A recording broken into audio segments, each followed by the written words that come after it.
Hey guys, in today's video we are going to be taking a look at the INFINIX HOT 7 Pro. This is honestly an entry-level device and I'm going to cover a bunch of all of its features in this video. But also stay to the end of this video to see what I dab the worst features of this device. And also click on the first link in the description below to download my new set of wallpapers. But other than that guys, if you want to know more about this entry-level device, then let's just get into the video.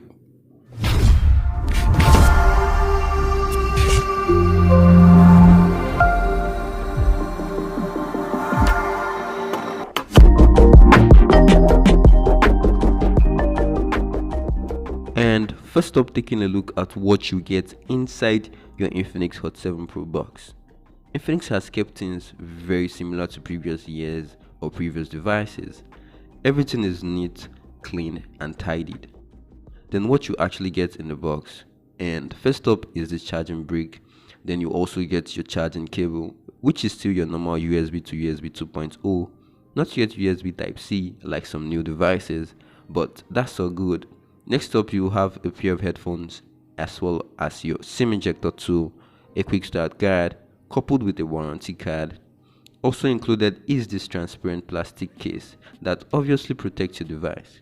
You also of course get your INFINIX HOT 7 Pro device, all packaged in this really compact box with some extra specs at the back of the box.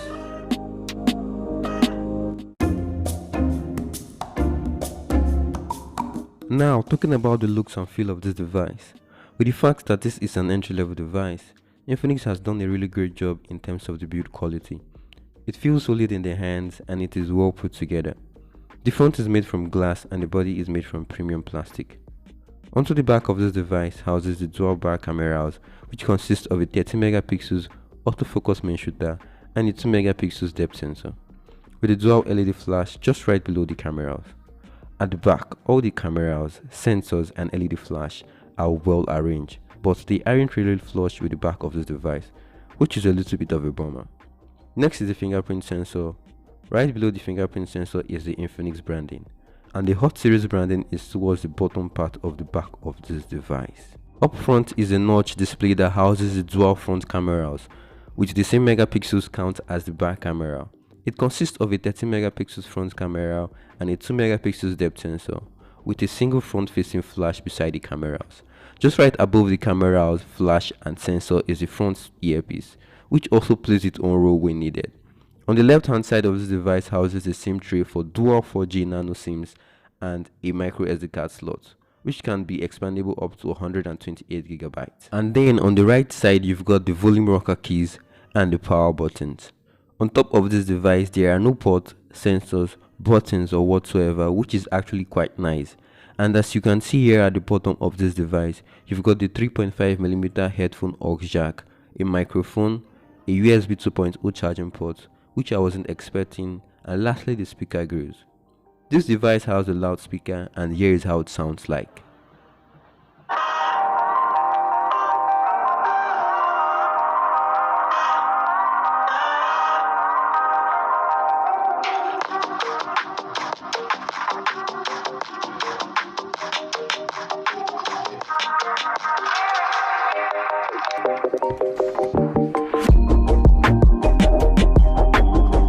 The speakers of this device isn't that bad if you ask me, but it definitely lacks some bass. As with most, if not all INFINIX devices, the display isn't that epic. Maybe due to the fact that they are mostly entry-level devices, but the display are mostly sharp with vivid colors and great viewing angles. The INFINIX HOT 7 Pro has a 6.2-inch display that will not disappoint. However, the bottom bezels are a little bit too thick, and I also feel that the notch display isn't welcome any longer. When other smartphone brands are already placing a water drop notch or a dot drop notch on their budget and entry-level devices. I don't know if it's just me, but I feel like INFINIX hasn't done a great job with the display. I mean, this is 2019. Are we still doing that type of notch? Well, other than that, it packs a 6.2-inch IPS LCD captive touchscreen display with a 720p by 1500 pixels resolution display with a 19:9 aspect ratio Therefore, it covers approximately 85.6% screen to body ratio with an approximate PPI of 268 density. YouTube videos were capped at 720p resolution, which is quite welcome on an entry-level device. The device packs a lot of customization, like adding a smart panel, which gives access for you to add a bunch of different apps that you love, and you could open them right from the smart panel, which also makes switching between apps easier. You can also customize the system navigations, in which you have 3 options to select or choose from. The first being the key navigation, also known as the button navigation, in which you've also got 2 options to choose from, whereby you can switch the back button and the overview button or multitasking button. Next up, you've also got the gesture navigation, which totally removes or hides the button or the navigation keys from the screen, which gives you more screen real estate. You just have to swipe up on the parts or points where the buttons or keys usually rest on to use the gesture navigations, just like the Samsung gesture navigation. Then lastly, you've got the mix navigation, which gives you just 2 buttons or navigation keys, of one being the back button and the other button serves as a home button and the overview or multitasking button. Just like every other Infinix devices, you've got themes pre-installed. You can also download your preferred theme from the Infinix theme stores. You've also got fonts that are pre-installed, and you can change them for those that like using different fonts. Onto the security aspect, you've got your regular screen lock, which consists of the pattern and password.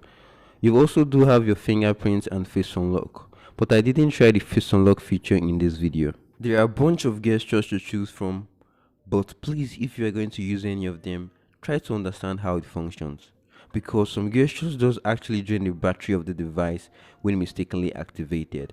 The option of customizing the screen layout is present on here, which is really nice. Well, for those that doesn't like the notch display, you can definitely turn it off. This device has also got eye care mode, with which you can customize the intensity and also schedule different times at which it should turn on or turn off. Now onto the size, and for anyone who may be curious or wondering, the Infinix Hot 7 Pro is slightly bigger than the Infinix Hot 6 Pro, with just a difference of 0.27 inch. I actually think this is a great device, and it feels like a normal regular Infinix device. Well, just so you guys have a good idea of the size, it is roughly 74.8mm wide and 155mm long. It is less than a centimeter thick, about 8mm, and it weighs about 165 grams. So about the camera, this device packs a quad camera altogether, 2 in front and 2 at the back, with the same amount of megapixels count on both sides, which is a 13 plus 2 megapixels camera. As for the video aspect of the rear camera, this device shoots in 480p, 720p and 1080p. Video quality wise, you've got Full HD and HD. You can also choose different ratio to shoot in. You've got the AI cam, the beauty mode, bokeh mode for portrait shot, and you've also got AI shot. On the front camera, you've got AI shot mode, portrait mode, beauty mode, AI cam, and the video mode. You've got 480p, 720p and 1080p as per video qualities to shoot in on the front facing camera. You can also shoot HD and Full HD. The Infinix Hot 7 Pro takes decent image with good details and accurate colors, but sometimes or most times the Infinix Hot 7 Pro oversaturates image, therefore the colors on the image are too deep and vibrant, which might be well welcomed by some people. Dynamic range was quite okay. It could have been much better, but I couldn't complain knowing that the price is on the cheaper side comparing to what you are getting on this device. This is the front camera of the Hot 7 Pro, not the Hot 7 Pro. Yeah, you can see it. Well, the front facing camera does have the exposure gate kind of thing, whereby it exposes the back and keeps the object or subject in focus, and you can't control the focused area. Let me know what you think about the sound quality and the video quality of the front facing camera of the Infinix Hot 7 Pro. The INFINIX HOT 7 Pro rear camera shoots video in 1080p, whereby there is definitely no stabilization in the video. Onto the software, and if you're a previous Infinix user, you would know what to expect. Everything is more or less the same as every other generations, but with some slight increment. This device comes with XOS 4.1 Honeybee pre-installed with Android 9 out of the box.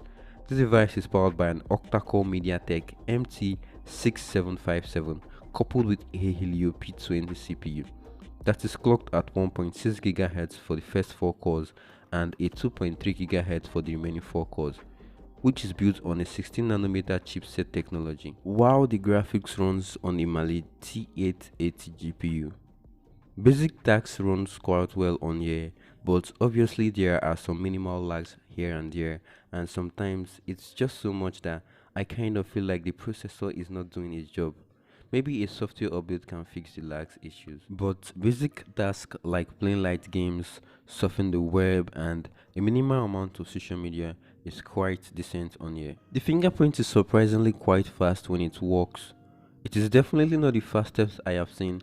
At times it takes too long for this device to unlock, and sometimes this device doesn't unlock at all.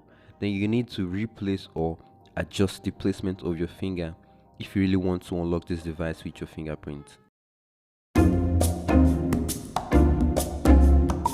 The Infinix Hot 7 Pro battery hasn't increased or reduced compared to the previous generations, so it is the usual 4000 mAh battery we've seen from Infinix for years now. It does not support fast charging, which is definitely not a surprise to me. As you guys well know, all Infinix devices charges via USB 2.0, so the Infinix Hot 7 Pro isn't an exception.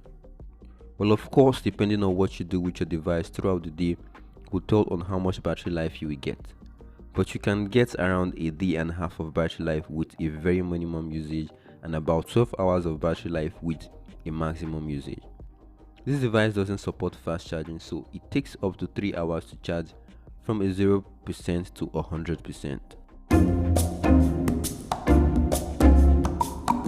Finally guys, onto what I dub the worst features of this device. It is not necessarily the software, but it is the bloatware that comes packed with the software, which tends to slow down the device as time goes on. I don't know if that makes any sense, but most times it's frustrating because the software on this device isn't that perfect enough. Then adding all sort of unnecessary bloatwares even makes it worse. I also feel like the notch isn't a great idea and it isn't welcomed as far as I'm concerned. And I feel like it isn't pleasant enough comparing to all other water drops and dot drop display smartphones out there. I don't know if I'm actually making a point here, but if you also have an opinion, please let me know in the comment section below. I'll be happy to interact with you guys, and I also want to know what you guys think is the worst feature of this device.